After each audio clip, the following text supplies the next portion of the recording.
Welcome to the garage. Okay, everybody, today we're going to be setting up the 4-link drag suspension on this, and basically what we're going to be talking about is bar angles, your neutral line, instant center, how to kind of get all those things set up. So before that, let's go into the basics. This is a parallel 4-link system, so that what applies here is not going to apply to a triangulated system. This is the simplest of the simple. This is basically a ladder bar, except that there's not an actual connection point at the end of the bars. So these bars are about 22 inches in length. They're equal length bars. And so whenever you're dealing with 4-link, one of the first things that you want to do is center your axle with your pan-hard bar. I've already done that. It's been like that for a while now. We're going to actually focus in on the other 4 bars. So the bottom 2 bars, the sole purpose of those are the axle distance front and back. And to make sure that they're even, what we'll end up doing is we're going to measure off the center of the front spindles back to the center of the rear axle, get those lined up, make sure that they're square front to rear. That'll keep our alignment in place.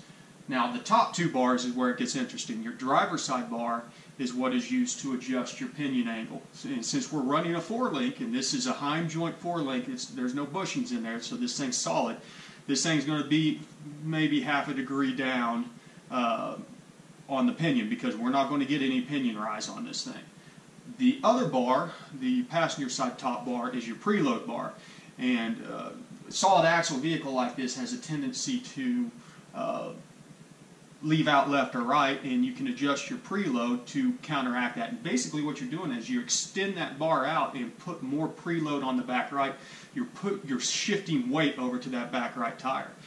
If you have tire scales, it's awesome to set this stuff up. You know, get a buddy, put yourself in the seat if you're setting this up on a dragster, and balance it out, because you should be able to get bounced out, and it should lead fairly straight as far as the tire hit that you're getting on that back right tire. If you're getting too much hit on the back right tire for whatever reason, you can actually shorten up that preload and alleviate some of that. But that's kind of your main adjustment, is that top right, the top passenger side bar. The other stuff that we'll be looking at is instant center, and that is the point where the top bars and the bottom bars intersect each other. It will be an imaginary point out here in outer space, and that is important in relation to your neutral line. And I don't have the neutral line on here right now, but generally if you have the ability to weigh the car and get corner weights, you can calculate what the center of gravity from top to bottom is, and that will be the front of your neutral line, which would be going through the front spindle, and then the back of your neutral line will be your contact patch of your rear tire. So if you were to draw a line from your contact patch up to where the center of gravity is on the front spindle, that line is your neutral point throughout the body. I'm not going to be doing that. I'm going to be using the old crank trick, where you basically say the height of the crank is your front spindle intersection point, and then we'll do a neutral line between the two. So what that does is, whenever you're driving your car, whenever you're launching your car, if your instant center is on that neutral line, your force should be pushing the cars forward as much as possible. But that's not always the best thing. It sounds like it is, but sometimes we need more tire hit to get the tires to get contact whenever we're launching. So if you get below that neutral line, whenever you take the car off, it's going to compress the rear end. And you're going to actually be, it sounds counterintuitive, but you'll actually be lifting the tires off the ground, because everything kind of slams together. As the weight shifts, the lift point on the front of it, where it's lifting up the front, will cause the back end to compress. Opposite of that, though, is where you get body separation, and that's if your instant center is above your neutral line.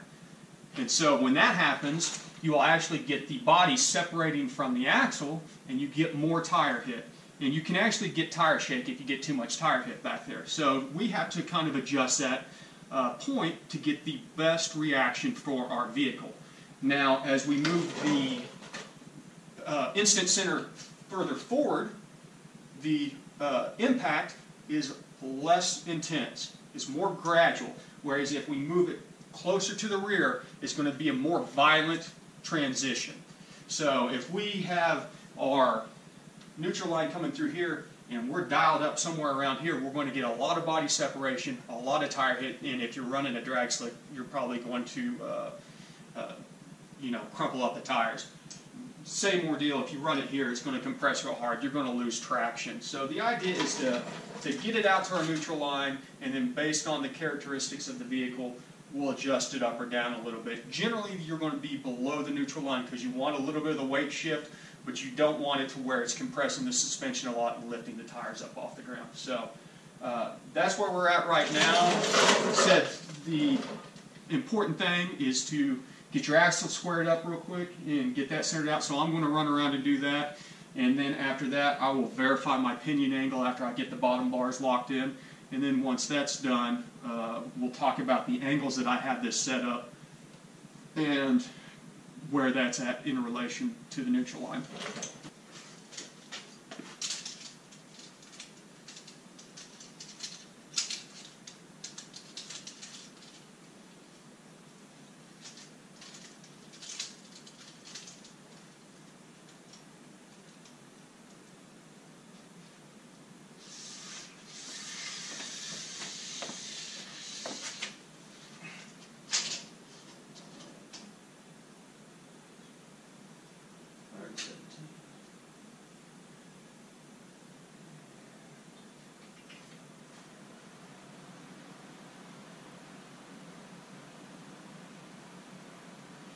$117 inches and about 11/16 from the looks of it.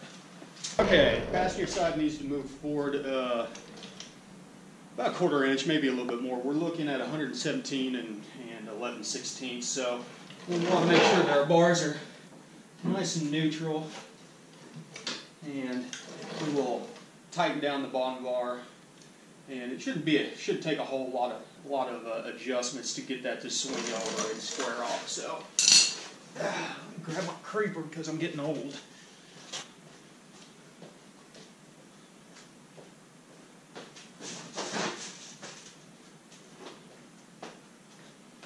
And you got to remember that whenever you move one side, your other side's going to move because of the pivot points. So, we're probably not going to move this but an eighth or so, and it should square out, hopefully. Make sure that we'll run our jam nuts out and give us plenty of room.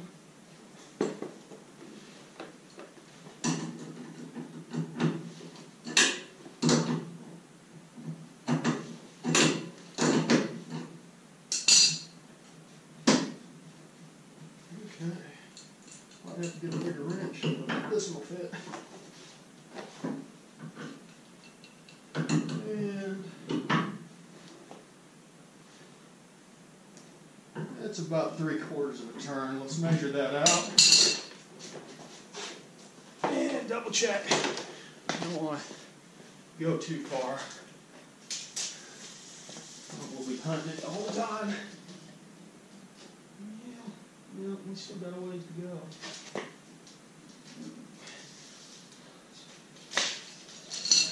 Loose up the top bar. We are binding on our preload bar here. Make sure that that is not causing us an issue.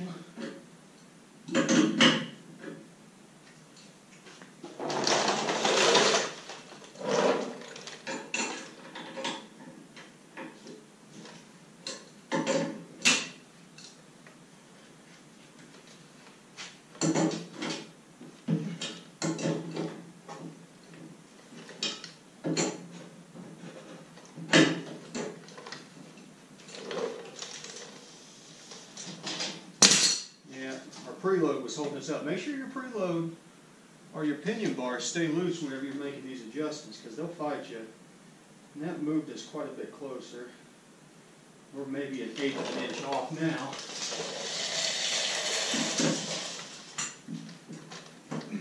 Okay.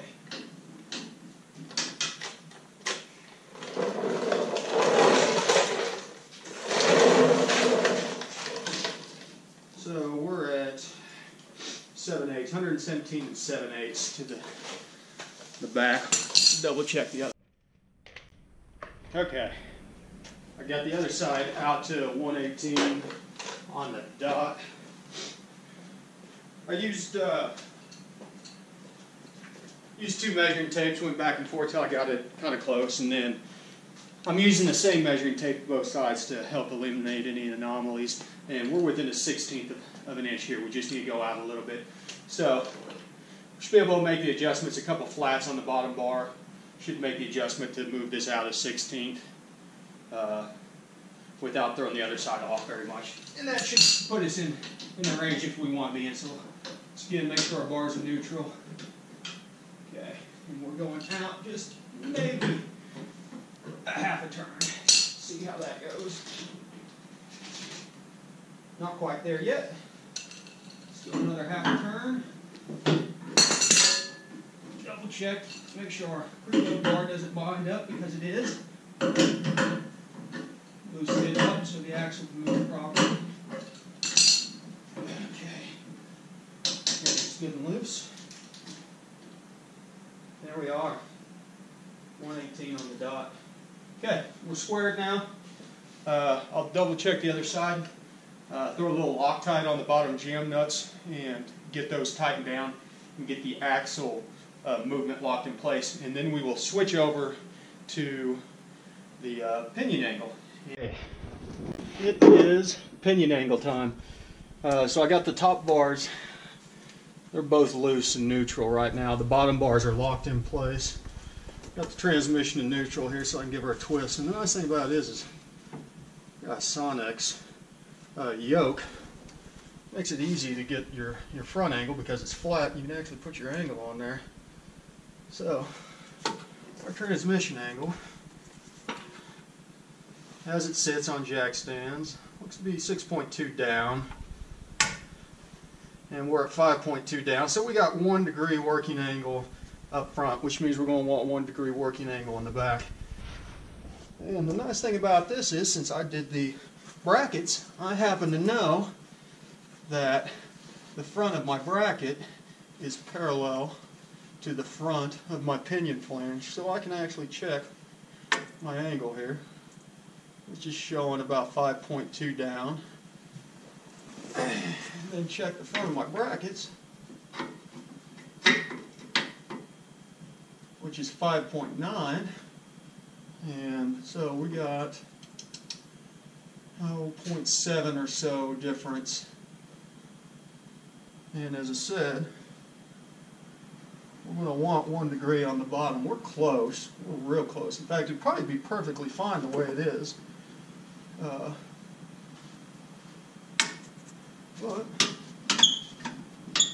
So we're on the pinion bar out just a smidge.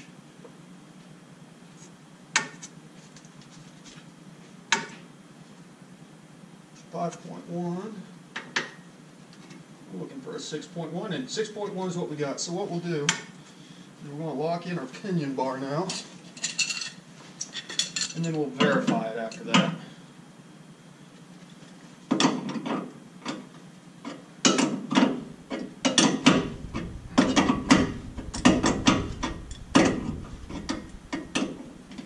You want to make sure and get your hind joints squared before you lock down both sides also, so they have the most amount of movement.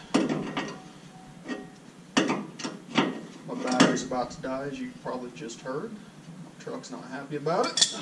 That's the problem for a different day.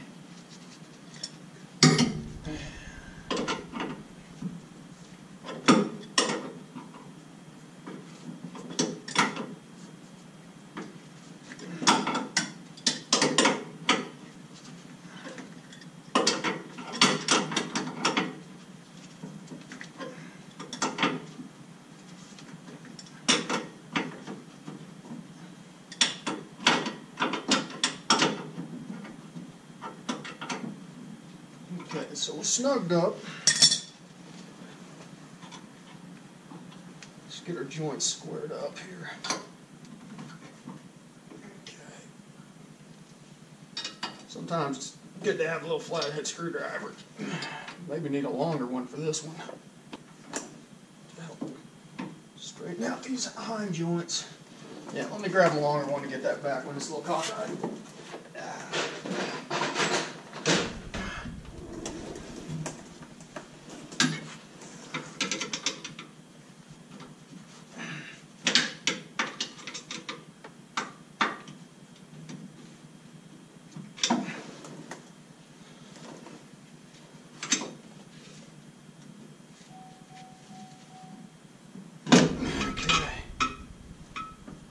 pretty good. Okay, double check our angles again.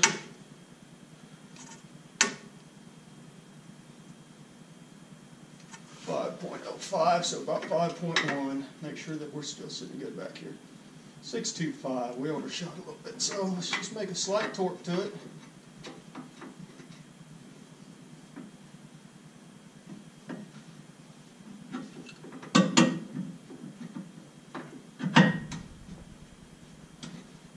Okay, those are 6.1. I'm going to overshoot it just a smidge.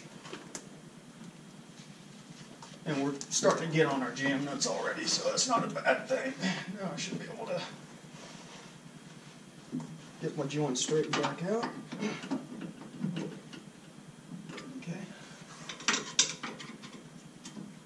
Okay. Now I have to tighten everything into place. Damn hand on it. Bar's in the way over here.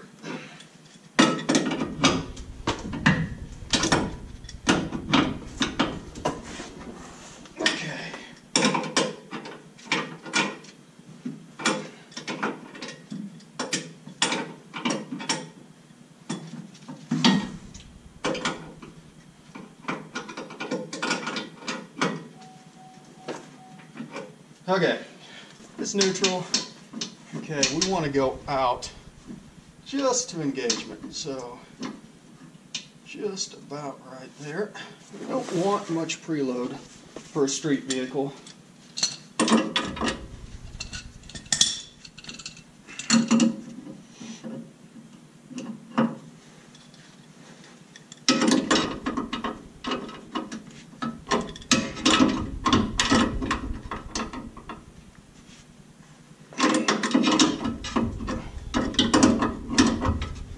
Got a lot of Loctite on these jam nuts from the last time I adjusted these things, so they're a little bit hard to get ran down. Not that that's a bad thing. This is definitely not something that you want coming loose on your ass going down the highway or down the strip. Okay, that's getting pretty close. Yep. Backside should be locked in, so let's get the joint straight. Now it's time to talk about instant center, neutral line, all that fun stuff. Unfortunately, as you can see, my truck is filthy. I don't have any painter's tape. Normally I would mock this up with painter's tape. A couple important things to remember. Rear axle, you've got to have your suspension compressed. It needs to be at ride height. That's very important. Front one, doesn't matter. We're looking at an imaginary line that's coming straight down through the spindle. I measured out where the crank was. We're going off the crank as our center of gravity for the vertical part of the vehicle, since I don't have a way of weighing this thing on a corner scale and getting proper weights for it. So that's going to put us about this point. And so if we were to draw an imaginary line from the contact patch on the rear tire up to this point, that is our neutral line. And as you can see, I've got the instant center of my bar setup marked right now. And just imagine an invisible line coming through right here. We're just a little bit above that. That means we're getting a little bit of body separation, but we're a long ways away from the axle, which means it's going to be fairly gradual. It's not going to be hard body separation, but what that's going to do is it's actually going to push the rear axle down underneath launch. And this is a kind of a bar setup I've been running for a while. I've adjusted a little bit. I had the instant center out closer to the front tires, but after adjusting the bars this time, I decided to go ahead and bring it back, get a little bit more action out of the rear end, as it were. This is really close to neutral. We're talking the neutral line, we're within a couple inches, and in fact, I doubt on my bar setup I could probably move this thing down to the neutral line or below it without bringing it down quite a bit based on my bars. So my bars have decent adjustability, but it's not the best. So we're going to take it as it is right here. I'm happy with this setup. We're going to go out, romp on it, verify the ride height. I may need to adjust the springs a little bit in the back, make sure that the ride height still looks good. And then we'll hit it a couple times, see that it's doing what I want it to do, and that it's trying to leave straight, which it should. And then if we need to, we'll adjust the preload. Because that's it for 4-link adjustments. If you have any questions, by all means hit up the comments. I'll do my best to answer them.